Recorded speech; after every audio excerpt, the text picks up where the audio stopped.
Sholat Id hanya boleh dilakukan di zona hijau dan kuning.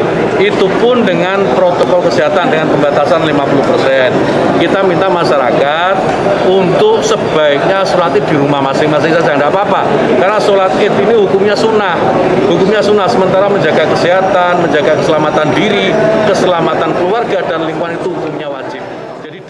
Beritahu kalau sholat yang kesunatannya itu tidak jamaah, sebaiknya jangan dipaksakan jamaah, karena kadang fadilahnya disirron. Kalau balik ini malik, seperti sodakoh. Kalau zakat wajib itu sebaiknya diumumkan supaya orang tahu bahwa dia sudah melakukan kewajiban.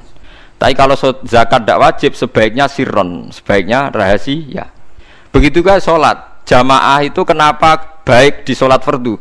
Karena kalau yang tidak jamaah kan dikira dia tidak sholat. Makanya kesunatannya sholat fardu jamaah. Tapi selalu potensi riya, sum'ah, pamer itu ada. Sehingga ada sholat-sholat yang dari awal didesain supaya tidak kelihatan orang. Yaitu sholat nggak usah berjamaah. Plus baik di rumah. Semua ulama ijma sholat sunat itu baik di rumah apa di masjid? Di rumah. Di rumah, di dalam kamar sama di kamar tamu, ruang tamu baik di dalam kamar. Bahkan Nabi nyebut sholat fiko ibaitiha di kamar paling dalam.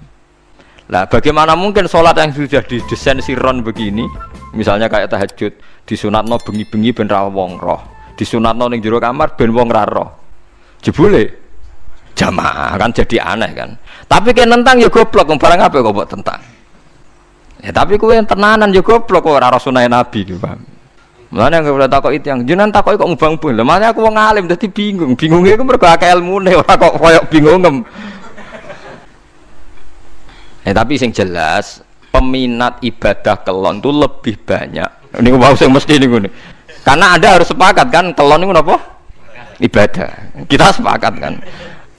Dan itu peminatnya banyak. Itu sekali ada pengganggu pasti dikomentari tidak baik.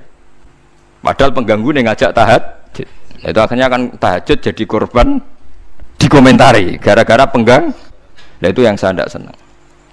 Dieling-eling. Yang keempat, ini makom saya tapi jangan sampai tiru. Ada thariqah namanya mulamatiyah yang pernah disebut di mana ya mulamatiyah. Orang yang maca malamatiyah. Ada ulama itu seumur-umurnya itu tidak pernah sholat qobliyah ba'diyah. Tapi ojo tiru, kalau ngomong saya ulang-ulang jangan tiru. Nah, kalau sering niru, mboten nate sholat qobliyah ba'diyah. Termasuk yang menentang itu Abdul Hasan Asy'adzili dulu ketika beliau belum wali papan atas. Ulama mulamatiyah itu kalau katoan itu dengkulnya ketok, jadi agak-agak pupu paling bawah itu ketok lanang loh. Makanya coba yang wedok nih lanang bakat lanang. Kalau wong wedok kan auratnya semua tubuh ya. Jadi rodok katoan cekak. Pas Abdul Hasan Asy'adzili liwat tuh dia ingkar, dia ulama kok katoan cekak atau sholat sunat. Hasan Asy'adzili yang jadi thariqah sama Syadziliyah loh. Itu juga pernah wali anyaran, janggal dia kan cek wali perfect, wali seneng sempurna. Nah, akhirnya ketemu sama ulama itu ternyata jagongan yang antarane langit mbek bumi. Kok orang tadi sing katokan cekak maksudnya itu kok orang tadi. Terus digojol sana. Kamu jangan nyindir saya, jangan ngenyek saya. Makomamu cek dura aku. Kamu lihat itu umatnya Muhammad banyak. Itu sing iso ngancani aku. Ternyata dia itu punya thariqah kumpul wong bid'ah, wong sekuler, wong nakal, supaya mereka untuk rahmat mergo ini. Karena dekne mantep parang pangeran, gak mungkin wong bid'ah, wong salah tak awari aku kena azab. Mesti pangeran ngergani aku. Jadi dekne ngancani wong nakal iku demi supaya wong nakal ora kena azab. Mergo diproses ilallah. Diproses didakwai napa? Ilallah. Sebab barokah ini dekne dadi wali. Terus adekne salat sunat qobliyah ba'diyah adekne berat. Kok tahu blas alasane dijak sholat fardu ya abot nak nganti disangka qobliyah ba'diyah penting malah abot mulane aku rasa sholat qobliyah ba'diyah lah iku sing makome iku kula baleni malih dijak sholat fardu wae abot nak nganti aku qobliyah zuhur 4 rakaat ba'diyah zuhur 4 rakaat utawa 2 rakaat tapi paling afdal kan papat khusus zuhur lho nggih kaya apa dadi dekne nunjukno nak Islam ku mau sholat fardu fakot ora luweh ora kurang. Niku dadi wali mulamatiyah sing digo tawassul teng Manaqib Syekh Abdul Qadir napa? Jilani ya mulamatiyah. Iku wali-wali anti salat qobliyah, anti salat ba'diyah. Mulane kula niku Nganti sakniki nggih jarang teng kampung kula nu terkenal Gus Bak iku wong alim ora tau salat sunat. Ya anggere wong narukan salat sunat kabeh aku malah ora, tapi nek ora kabeh aku tak salat ta. Pokoke sementing ku ya sementing beda. Sementing beda. Ya alasannya masuk akal.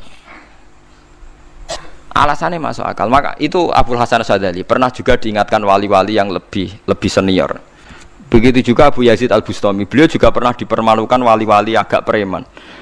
Tapi itu cerita wali, sampean harus percaya karena ini cerita ilmu hal.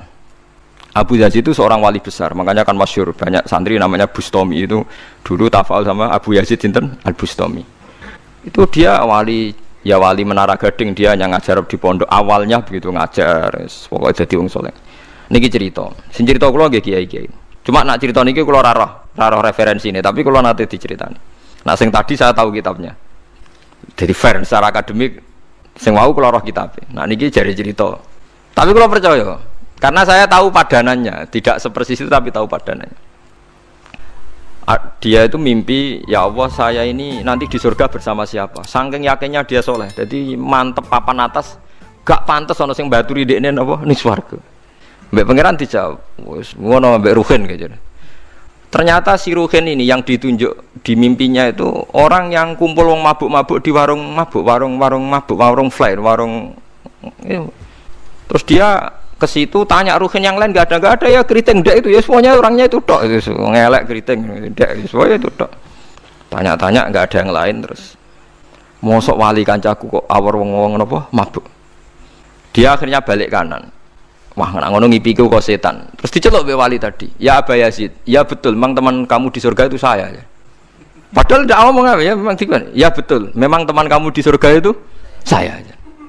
Wah, ya wali tenan maksudnya, Bro. Terus ditanya, kenapa kamu berteman orang-orang mabuk itu? Dinya apa? Cangkemmu sing darani aku kancanan sopo. Aku iku ning gone warung mabuk mau ngombe banyu putih. Nak kancaku do mabuk aku orang banyu. Iku ape tak tobatno sing separuh wis ning masjid saking nyabariku ngancani, tapi aku ngombe banyu putih. Sing separuh tugasem engko. Senengane nyalahno wong. Waduh. Wali biasa kumpul santri kon nobatno preman.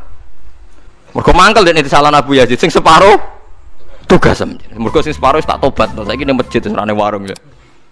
Abu Yazid ya rada meriang tapi piye ditantang ngono ndekne wali tenan. Moe ngetokno waline ndekne. Ya Allah, nak pancen kula waline jenengan tenan. Wong sing roh wajahku kudu tobat Gusti.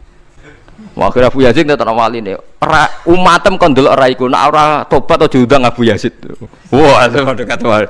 Akhire, "Hei umatku, hadza Abu Yazid." Iku Abu Yazid wali Allah. Delok wajah itu. Didelok wajah langsung tobat. Makanya ini dua beliau itu akhirnya berteman apa di surga. Ya kayak milih wali sing kayak Abu Yazid atau sing. Nah menurut saya cerita ini penting supaya anda sing biasa ning warung ada kemungkinan itu lah. Maksudnya penting kan itu. Artinya ben husnudzon mbek wong ada potensi itu. Lho nggih, sampean tak ceritani di Yaman itu ada para habaib Maulad Dawilah. Maulad Dawilah itu termasuk habib yang kastanya sepuh. Itu Sayyid Umar Hafid itu sering main di sana di kampung Maulad Dawilah. Niku nggih modele nggih mboten nate salat sunat. Yang maghrib, badhe maghrib jagungan sekedap kinten-kinten di 10 menit terus salat isya. Kinten-kinten cara mriki nggih 6:04. Ya Sayyid Umar nggih mau gedhe-gedhe tok tapi Habib sendiri gitu. Mboten ngenteni wektu isya. Ngretakoki jenengan Habib ndak bedui pokoke kita bedui. Saking khawatirnya Islam dianggap berat. Mergo Imam Syafi'i ning mazhab kaul jadid, malah mboten kaul qadim, kaul apa? Jadid. Nak darani wektu maghrib kira-kira wong salat 5 rakaat. Nggih, terus pokoke wong wudu nutupi aurat salat 5 rakaat. Niku nate kula hitung kira-kira mau 20 menit. Dadi nak sampean salat Isya 6:30 wis mesti napa? Sah. Cara mazhab Imam Syafi'i. Lah cuma mazhab ini enggak populer di ashabnya, ditentang nggih oleh ashabnya. Yang populer enteke mega napa abang. Tapi sebenarnya mazhab Syafi'i yang jadid itu. Mulane kula nang jamaah takdim angger kira-kira wis 6:30 kita jamaah nak pas lunga. Nggih sering jamak kalau tiang-tiang, tapi niki dereng isya. Ya pokoke cara aku wis isya, cara aku ora kudu mbok. Pokoke cara aku wis isya. Ya sebab kaul jadid malah. Makanya dulu ada seorang ulama berdebat. Sing sitok setuju waktu maghrib niku ngenteni entek mega napa abang. Ana sing debatnya masuk akal ngeten. Niki sama-sama ulama bapak mbek anak. Padha ngalime ya padha sepuh. Ulama iki malah aneh carane nentang iku dekne cara dekne wektu maghrib ku nganti kira-kira 6:30 nganti jam 7.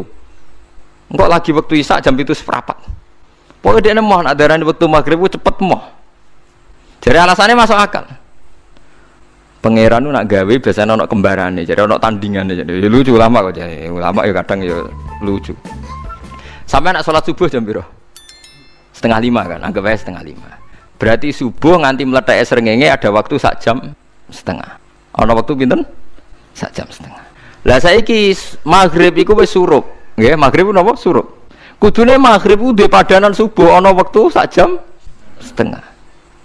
Nah, mana dia setuju? Entah eme gua abang tenan dia naik sak jam setengah. Mana dia nak santrine azan jam itu ngamuk. Cung paling cepet 7:30. Perkarane dia ini cara berpikir maghrib di padano subuh. Yaiku qoblatul isyamsi ana waktu sak jam setengah jatahe subuh. Kudune ba'da ghurubi syamsi ya ana sak jam setengah jatahe maghrib. Dadi akhirnya santrine nak azan di 7:30, 7:30.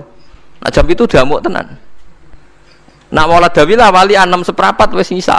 Perkarane. Lah iku ulama.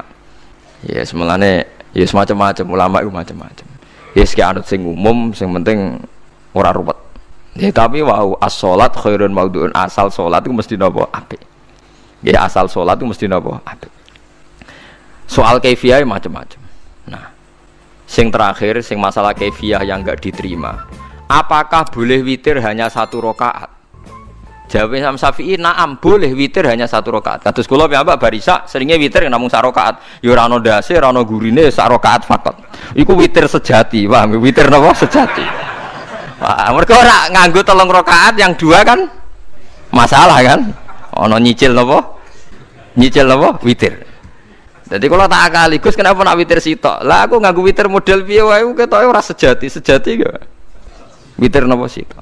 Lha iku Sayyidina Utsman iku sak urip-uripe sahabat terkenal. Niku mboten nate witir luwih kok sito, iki saro kathok. Tapi aja takok sing diwaca Quran khatam. Lah iku perkara. Dadi sak rakaat tapi diwaca Quran napa? Khatam.